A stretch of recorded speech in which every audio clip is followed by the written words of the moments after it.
freedom, freedom, freedom over fame, freedom over cycle stays the same.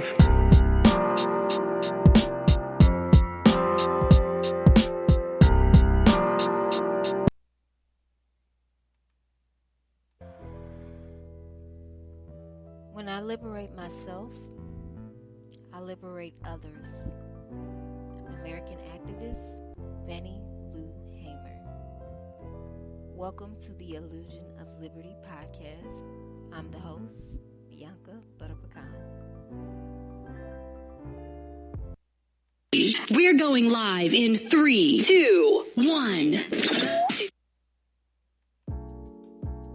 Hey guys, we are back with episode 7. So this is officially episode 7 at the Illusion of Liberty podcast. So today's episode topic is black jobs, occupational segregation. So when I say the word or the term black jobs, I mean it's pretty self-explanatory, talking about black people and the jobs they work, basically. So what if I told you that you really ended up where you were, either because you knew a person of a different ethnic background to get you where you are, or you fell into your industry that you work in naturally. So I was reading this article on Google, and it said there is such thing as occupational segregation. And our current president in the United States, Donald Trump, has mentioned the term black jobs. There's a such thing as black jobs. So what I mean by that is, when the day you're born, this system has already created an industry that they will allow you to go into. The other industries that they don't allow you to go into, they come up with laws like you got to have a license, or you got to have this many years of clinical experience. They know how to keep you out of the other industries that they don't want you in, basically. Okay? So particularly, I'm going to talk about black women, right? So the article mentioned that black women specifically are overrepresented in the healthcare industry. Is this by accident, or is this by design? Black people in general are overrepresented in service areas, right? If you've ever went to college, got a degree, and felt like you had to struggle to get in certain spaces, it wasn't an illusion. That's real. You had to struggle as a black person because you're like a piece of the puzzle they don't want to fit in. So, you're not meant to go in certain industries. It's by design, I feel like, where you're supposed to go in a particular industry. So this is facts, right? You can count up the numbers of people you know personally and people on a broader scale that are black women and that work in the healthcare industry. Nothing wrong with working in the healthcare industry, but why are you picking what I do with my life? That's all I'm saying. Like, why is the system, or why is the overhead over us, the government and the people who make these laws and the people who control these corporate high-level positions that are hiring, why are they only hiring blacks in healthcare? And the article mentioned that when black women do get in healthcare, and you may know this offhand, they normally are overrepresented in the roles of licensed practical nurses, where else? Long-term care facilities, and aides, CNAs. Nothing wrong with none of those fields. But if you've noticed, if you've been a black woman, I want to talk about being a black woman. If you are a black woman, that usually doesn't change, right? Since the time you were a little girl, your grandmother probably said, "Oh, go be a nurse," or your counselor suggested, "Why don't you be a nurse?" But if you were a white young lady, would the counselor suggest be a nurse? Sometimes black people only mention black jobs to their children. We do that naturally. We are so low at the bottom pole at the we are so low below the bottom of the pits. It's like it's a low level you can't even explain. When it comes to career ladder, that maybe we think that if we do get if we do get into the nursing industry, that okay, this works for us, they allowing it to work for us, let's stick with this. I'm gonna tell my kids, you tell your kids, we tell our great kids. But no, everybody ain't meant to be a nurse. Everybody ain't meant to go into healthcare. Why scoot us all in one field when we're a diverse set of people? So also the article said too that black men are overrepresented in warehouses and those type of fields.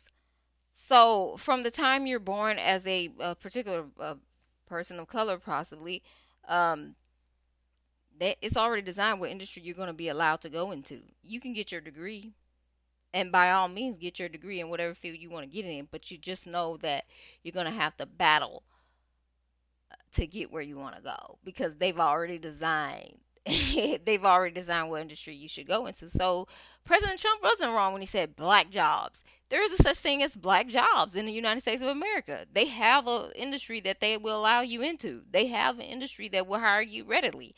They have that industry. It's just, do you want to go there? Do your children want to go there? Um, or do you want to go work on Wall Street? Or do you want to own a corporation? Like, how many black corporations do you know? How many black owned institutions do you know? I would tell anybody, and including my child, like, go work for a black owned bank or a black owned company if you can find them, because they're far and few between. Just go and see the difference. You know what I mean? See the difference. But a lot of times when we struggle as black people to get out of those fields that are already designated for our life, we want more. We try to get more. The black wealth, first of all, we have a strong buying power as a black community. It's about up in the billions or trillions. Like, we have strong buying power, so we're good consumers. We like to buy. But what about owning something? Don't just take what they give you, but fight for what you can't have, right? And yes, I know it's a struggle fighting for job roles that are not typically for you, okay? And not for you because you're not smart enough or anything like that. Just because that's the way that the big guys or the capitalists designed it. They're not for you, you know? It will be a struggle getting into these companies. But I will say this again, try to apply to black owned companies or companies that didn't participate in the slave economy when there was one. Well, you might say, Bianca, how do I supposed to know which company participated in the slave economy and how many years that company been around? I'm going to okay, let's play a video. Let's play a video so I can let you know which companies you should not be applying to. All right. Here we go. It's one thing to talk about slavery in the abstract. It's another to name the very companies that benefited from the blood, labor, and legacy of our ancestors. These weren't just small-time operations. These are some of the biggest corporations in the world. Many still in business, still making billions, and still serving black communities today without ever paying the debt that they owe. So let's name 18 of them. Number one, J.P. Morgan Chase. Their predecessor banks used enslaved people as collateral and took ownership when loans defaulted. Number two, Wells Fargo via Wachovia. Wachovia admitted it directly benefited from slavery. Some of its original banks owned human beings. Number three, Bank of America. Several of its predecessor institutions financed slavery and the slave economy. Number four, Citibank. Tied to financing the cotton economy, America's most valuable export built entirely on slave labor. Number five, Barclays, the British multinational that inherited wealth and influence from investments in the slave trade. Number six, Royal Bank of Scotland. They provided loans and banking services to slave owners and traders. Now let's look at some insurance companies. Number seven, New York Life, formerly Nautilus Insurance, sold over 500 life insurance policies on enslaved people, payable not to their families, but to the slave owners. Number eight, AIG. Through a acquired firms sold insurance on enslaved Africans. Number 9, Lloyd's of London, one of the earliest insurer of slave ships and enslaved people during the transatlantic slave trade. Now let's look at some elite universities. Number 10, Harvard University, benefited from donations and endowment funded by slavery. Number 11, Yale University, built wealth through donors, trustees, and faculty involved in slavery. Number 12, Princeton University, educated the sons of wealthy Southern slaveholders and supported slavery ideologically. Number 13, Georgetown University, sold 272 enslaved people in 1838 to pay off debt and recently began effort towards reparation.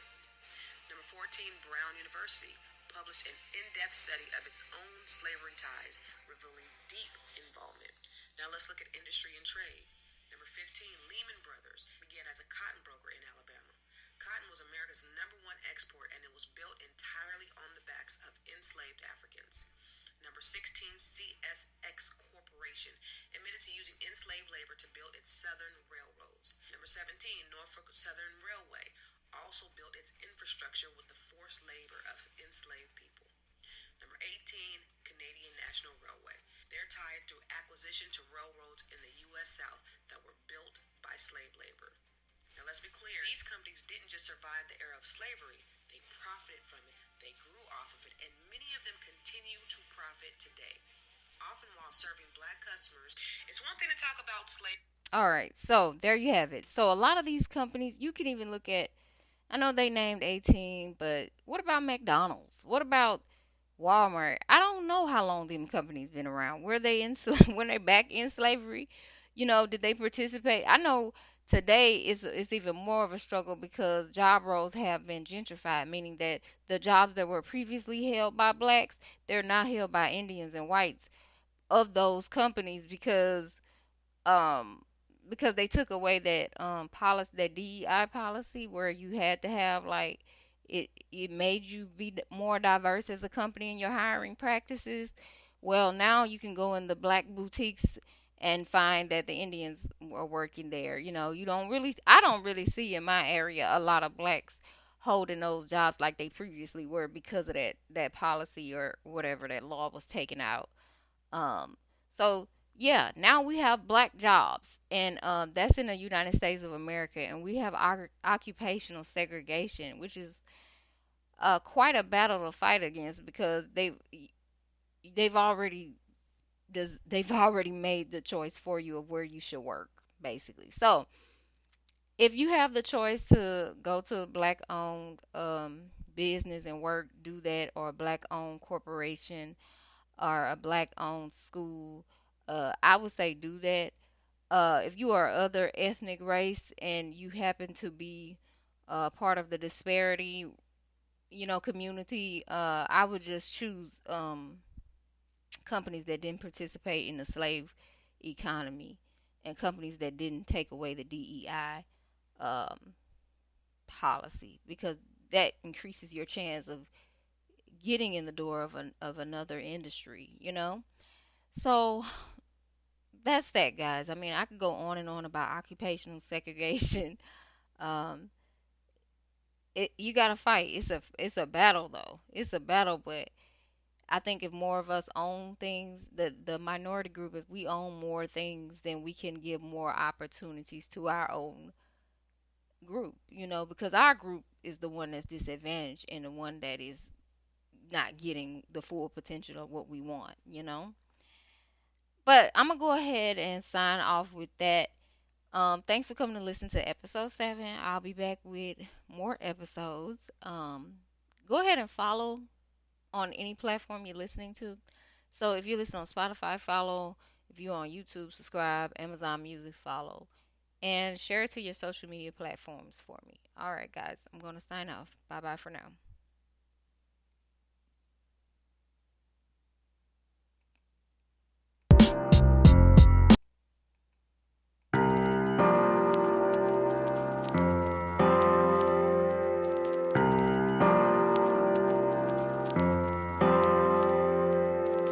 Freedom.